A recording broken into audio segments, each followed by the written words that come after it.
ಸ್ವಾಮಿ, ನಮ್ಮ ತಪ್ಪಿಲ್ಲದಿದ್ದರೂ ನಿಮ್ಮ ಅಣ್ಣನ ಸೈನಿಕರು ಬಂದು ನಮ್ಮ ಮನೆಗಳಿಗೆ ಬೆಂಕಿ ಇಡುತ್ತಿದ್ದಾರೆ. ಈ ಸಿಪಾಯಿಗಳು ಬಡಪಾಯಿಗಳು ಅಂದ್ರೆ ಯಾರು ಹೇಳಿದ್ರು ಆ ಕೆಲಸವನ್ನು ಮಾಡ್ಬಿಡ್ತಾರೆ. ಅವ್ರಿಗೆ ಯಾಕೆ ಹೆದರ್ಕತ್ತೀರಿ?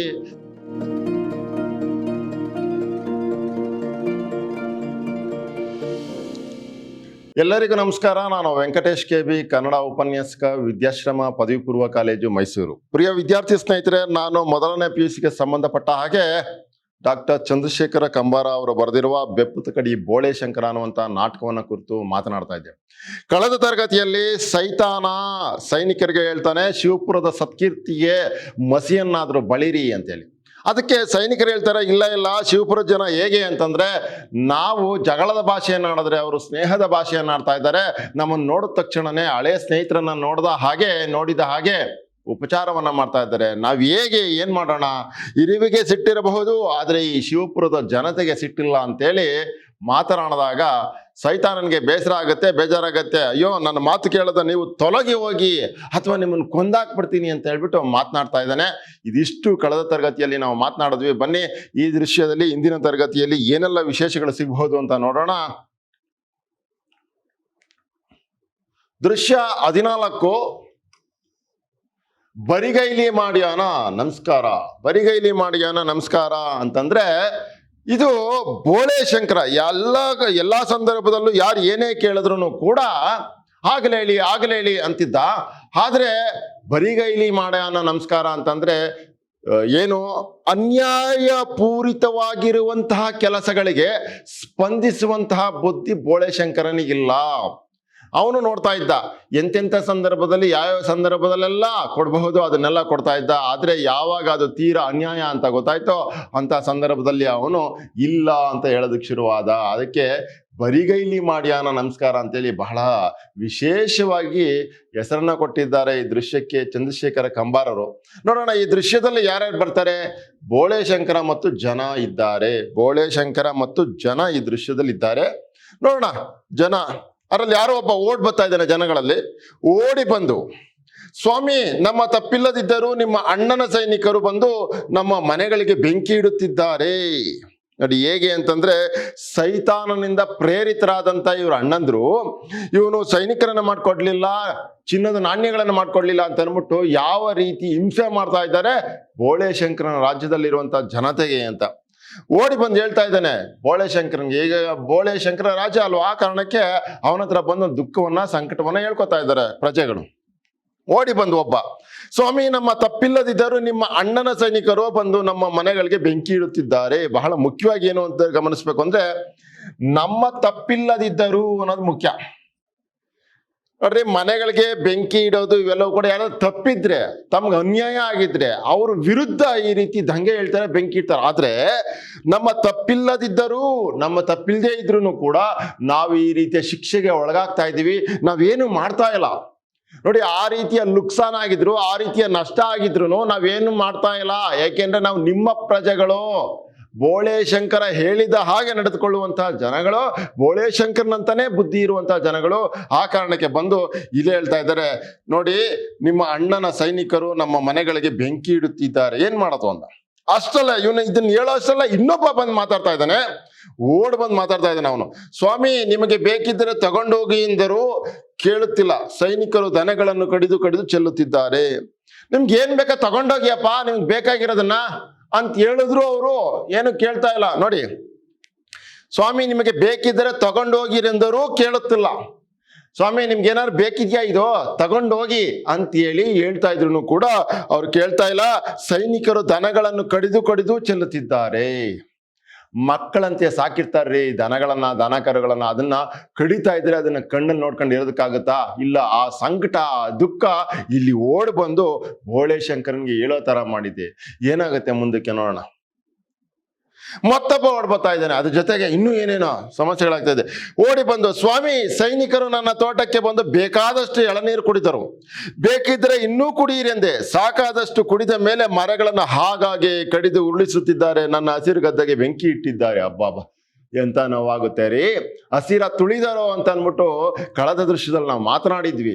ಹಾಗೆ ಇಲ್ಲಿ ಅವಿವೇಕಿಗಳು ಈ ರೀತಿ ಎಲ್ಲ ಮಾಡ್ತಾ ಇದ್ದಾರೆ. ನೋಡಿ, ನೋಡಿ ಸ್ವಾಮಿ, ಸೈನಿಕರು ನನ್ನ ತೋಟಕ್ಕೆ ಬಂದು ಬೇಕಾದಷ್ಟು ಎಳನೀರು ಕುಡಿದರು, ಉಂಡ ಮನೆಗೆ ಕನ್ನ ಹಾಕದು ಅಂತಲ್ಲ, ಆ ರೀತಿ ನಡ್ಕೋತಾ ಇದ್ದಾರೆ ಸೈನಿಕರು. ಸೈತಾನನ ಪ್ರೇರಣೆಯಿಂದ, ಬೋಳೆಶಂಕರನ ಅಣ್ಣಂದ್ರ ಪ್ರೇರಣೆಯಿಂದ. ನೋಡಿ, ಬೇಕಾದಷ್ಟು ಎಳನೀರು ಕುಡಿದ್ರು, ಬೇಕಾದಷ್ಟು ಹೊಟ್ಟೆ ತುಂಬಾ ಎಳ್ನೀರು ಕುಡಿದ್ರು. ಬೇಕಿದ್ರೆ ಇನ್ನೂ ಕುಡಿಯಿರೆಂದೆ, ಅಷ್ಟು ಕುಡ್ದಾದ್ಮೇಲೂ ಕೂಡ ಬೇಕಾದ್ರೆ ಇನ್ನೂ ಕುಡಿಯಿರೆಂದೆ. ಎಲ್ಲರೂ ಮನುಷ್ಯರು ಕುಡಿಯೋದಕ್ಕೆ ತಿನ್ನೋದಕ್ಕೆ ಅಲ್ವೇನ್ರಿ ಬದುಕಿರೋದು? ಇನ್ನೇನು ಆಸ್ತಿ ಅಂತಸ್ತು ಮಾಡ್ಕೊಂಡು ಒತ್ಕೊಂಡು ಹೋಯ್ತೀವ? ಇಲ್ಲ. ಏನೋ ಚಿನ್ನ ತಿನ್ನೋದಕ್ಕಾಗಲ್ಲ, ದುಡ್ಡು ತಿನ್ನೋದಕ್ಕಾಗಲ್ಲ. ಹಸಿವಾದ್ರೆ ನಾವು ತಿನ್ಬೇಕಾಗಿರೋದು ಆಹಾರವನ್ನ ಮಾತ್ರ. ನೋಡಿ, ಅದ ಗೊತ್ತಿರುವಂತ, ಆ ಸತ್ಯ ಗೊತ್ತಿರುವಂತ ಬೋಳೆಶಂಕರನ ಪ್ರಜೆಗಳು ಯಾವ ರೀತಿ ನಡ್ಕೋತಾ ಇದ್ದಾರೆ ನೋಡಿ. ಬೇಕಿದ್ದರೆ ಇನ್ನೂ ಕುಡಿಯಿರೆಂದೆ, ಸಾಕಾದಷ್ಟು ಕುಡಿದ ಮೇಲೆ ಮರಗಳನ್ನು ಹಾಗಾಗೆ ಕಡಿದು ಉರುಳಿಸುತ್ತಿದ್ದಾರೆ. ನೋಡಿ, ಹಾಲು ಕೊಡುವಂತಹ ಹಸುಗಳನ್ನ, ಎಳನೀರು ಕೊಟ್ಟಂತ ಮರಗಳನ್ನ ಕಡಿಯೋದಿದೆಯಲ್ಲ, ಎಂತ ದುರಂತಾರಿ, ಎಂತ ವಿಕೃತಾರಿ, ಎಂತ ಪೈಶಾಚಿಕ ಕೃತ್ಯಾರಿ, ಪಿಶಾಚಿಗಳು ಮಾಡುವಂತ ಕೃತ್ಯ. ಅಂದ್ರೆ ಪಿಶಾಚಿಗಳ ಪ್ರೇರಣೆಯಿಂದ ಮತ್ತು ಪಿಶಾಚಿಯ ಮನಸ್ಸಿರೋರು ಈ ರೀತಿ ಮಾಡೋದು ಅಂತ. ಮನುಷ್ಯರೇ ಆಗಿದ್ರು ಕೂಡ ಆ ಮನುಷ್ಯರಿಗೆ ಪಿಶಾಚಿಗಳ ತರ ಮನಸ್ಸಿರಬೇಕು. ಪಿಶಾಚಿಗಳಾಗಿ ನಡ್ಕೋತಾರೆ ಕೆಲವರು.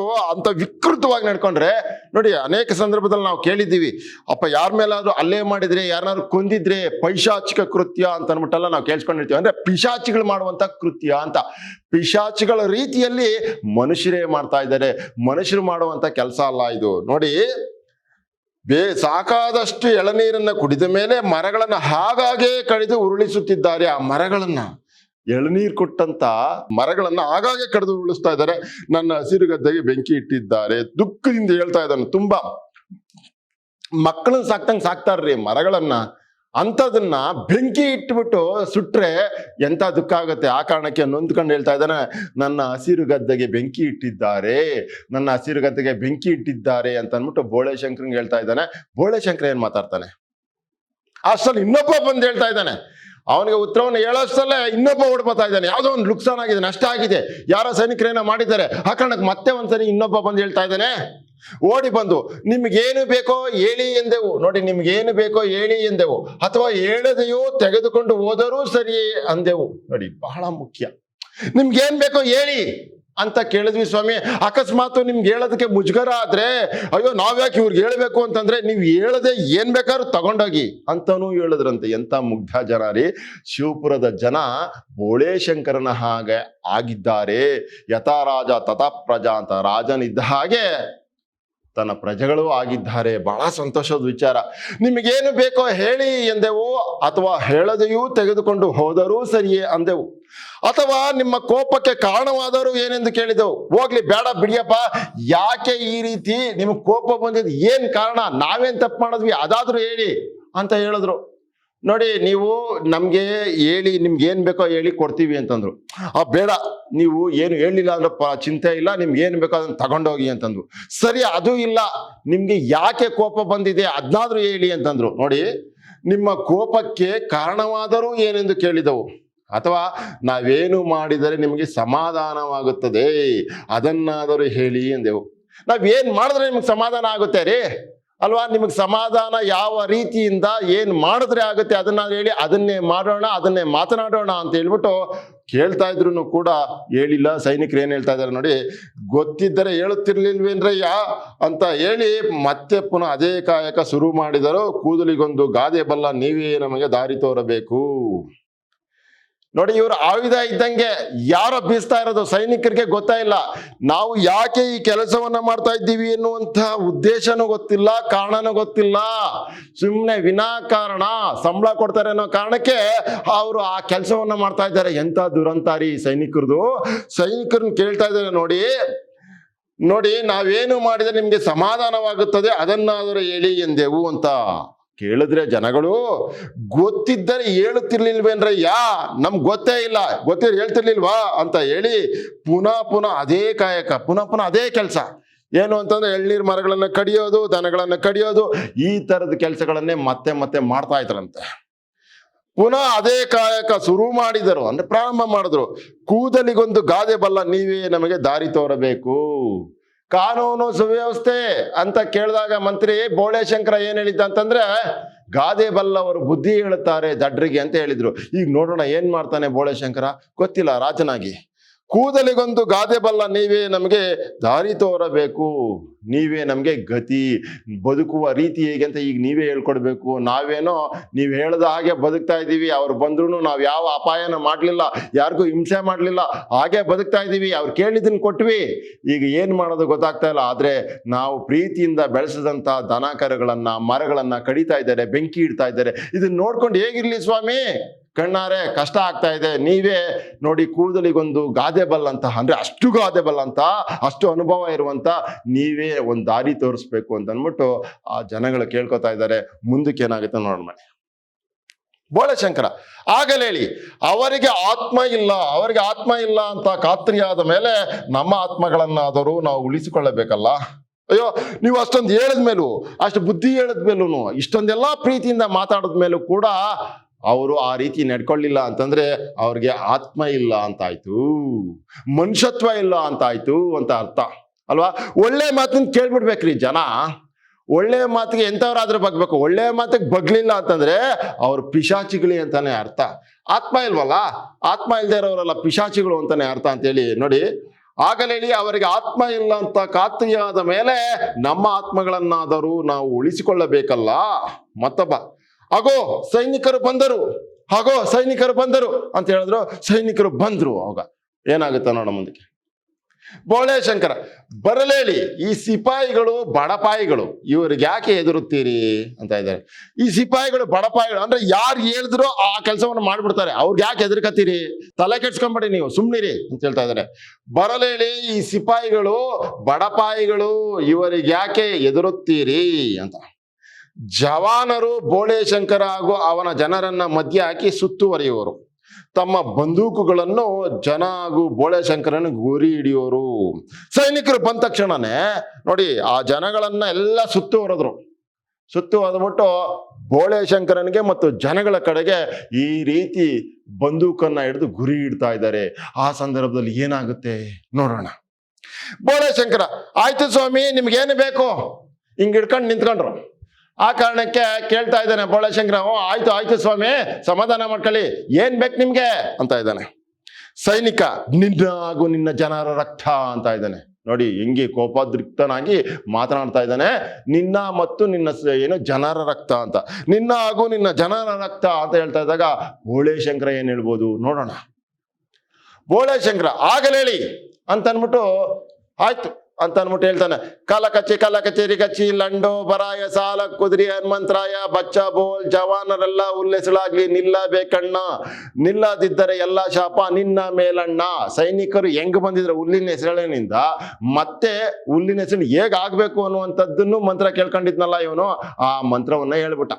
ಯಾವುದು ಅಂಡೋಲ ಬಂಡೋಲ ಅಂತಿತ್ತಲ್ಲ, ಆ ಅಂಡೋಲ ಬಂಡೋಲನೇ ಉಲ್ಟಾ ತಿರ್ಗಮುರ್ಗ ಹೇಳ್ದ. ಏನು ಕಲ ಕಚೇರಿ ಗಚಿ ಲಂಡೋ ಬರಾಯ ಸಾಲ ಕುದುರಿ ಹನುಮಂತರಾಯ ಬಚ್ಚ ಬೋಲ್ ಜವಾನರೆಲ್ಲ ಉಲ್ಲೆಸಲಾಗಿ ನಿಲ್ಲಬೇಕಣ್ಣ, ನಿಲ್ಲದಿದ್ದರೆ ಎಲ್ಲರ ಶಾಪ ನಿನ್ನ ಮೇಲಣ್ಣ ಅಂತಂದ. ಹಂಗೆ ಆ ಮಂತ್ರವನ್ನ ಹೇಳಿದ ತಕ್ಷಣನೇ ಹಿಂಗ್ ಗುರಿ ಇಟ್ಕೊಂಡು ನಿಂತಿದ್ರಲ್ಲ ಸೈನಿಕರು, ಏನಾದ್ರು ನೋಡೋಣ. ಜವಾನರಲ್ಲ ಅಂದ್ರೆ ಸೈನಿಕರು, ಜವಾನರೆಲ್ಲ ಉಲ್ಲೇಸಲಾಗಿ ಬೀಳುತ್ತಾರೆ. ಸೈತಾನ ಇದನ್ನು ನೋಡಲಾರದೆ ಓಡುತ್ತಾನೆ. ಜನ ಆಶ್ಚರ್ಯದಿಂದ ಉಲ್ಲೇಸಗಳನ್ನು ಹಿಡಿದು ನೋಯಿಸ್ತಾ ಆನಂದ ಪಡುತ್ತಾರೆ. ಆ ಉಲ್ಲೇಸನ ಹೇಳ್ಕೊಂಡು ನನ್ ದನ ಕಡ್ದೆ ಅಲ್ವಾ, ನಿನ್ ದನ ಕಡ್ದೆ ಅಲ್ವಾ, ನನ್ನ ತೆಂಗಿನ ಮರ ಕಡ್ದೆ ಅಲ್ವಾ ಅಂತ ಅಂದ್ಬಿಟ್ಟು ಆ ಹುಲ್ಲಿನ ಹೆಸರನ್ನ ಹಿಡ್ಕೊಂಡು ಹಿಂಗೆ ಚುಚ್ತಾ ಇದ್ರು, ಸಂತೋಷ ಪಡ್ತಾ ಇದ್ರು ಅಂತೇಳಿ. ಬೋಳೆಶಂಕರ, ಯಾರು ಉಲ್ಲೇಸಳಾಗೋದಿಲ್ಲವೋ ಅವರನ್ನ ಶಿವನ ಹೆಸರಿನಲ್ಲಿ ಕರೆತಂದು ಉಪಚಾರ ಮಾಡಿ. ಯಾರು ಉಲ್ಲೇಸಳಾಗೋದಿಲ್ಲವೋ ಅವರನ್ನ ಶಿವನ ಹೆಸರಿನಲ್ಲಿ ಕರೆತಂದು ಉಪಚಾರ ಮಾಡಿ ಅಂತಂದ್ರೆ, ಯಾರು ಮಂತ್ರದಿಂದ ಸೈನಿಕರಾಗಿಲ್ವೋ, ಯಾರನ್ನ ಬಲವಂತವಾಗಿ ಸೇರಿಸ್ಕೊಂಡಿದ್ದಾರೋ ಅವರನ್ನ ಶಿವನ ಹೆಸರು ಹೇಳಿ ತಂದು ಉಪಚಾರ ಮಾಡಿ ಸರಿ ಹೋಗ್ತಾರೆ ಅವರೆಲ್ಲರೂ ಅಂತ ಅಂದ್ಬಿಟ್ಟು ಪರಿಹಾರವನ್ನ ಕೊಟ್ಟ ಬೋಳೆಶಂಕರ. ಪ್ರಿಯ ವಿದ್ಯಾರ್ಥಿ ಸ್ನೇಹಿತರೆ, ಇಲ್ಲಿಗೆ ಈ ದೃಶ್ಯ ಮುಕ್ತಾಯ ಆಗುತ್ತೆ. ಮುಂದಿನ ದೃಶ್ಯದಲ್ಲಿ ಏನೆಲ್ಲ ವಿಶೇಷಗಳು ಸಿಗಬಹುದು ಅಂತ ನೋಡೋಣ. ಎಲ್ಲರಿಗೂ ಒಳ್ಳೇದಾಗ್ಲಿ, ಮತ್ತೆ ಸಿಗೋಣ. ನಮಸ್ಕಾರ.